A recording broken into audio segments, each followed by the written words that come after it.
How to use should should do you know should केमती व्यवहार करबा ना सी आमे जदी कहूछु किछि उचित अर्थ रे तुमको सकाळ उठिबा उचित ना you should get up early in the morning तुमको न्यूज़पेपर पढिबा उचित यू शुड रीड न्यूज़पेपर आमे जो जगह कहूछु उचित अर्थ रे गाइस तुमको सबदिन एक्सरसाइज करबा उचित ना यू शुड डू एक्सरसाइज जेतले आपण जो जिंसटा उचित अर्थ रे कहउछन्ती दैट टू शुड पर हमर वर्ब रो फर्स्ट फॉर्म व्यवहार हो तुमको सकाळू पानी पीबा उचित You should drink water in morning. In the morning तुमको राति रे लाइट फूड खाइबा उचित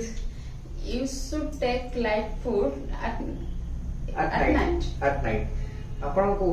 मोबाइल फोन रे मूवी देखिबा उचित You should watch movie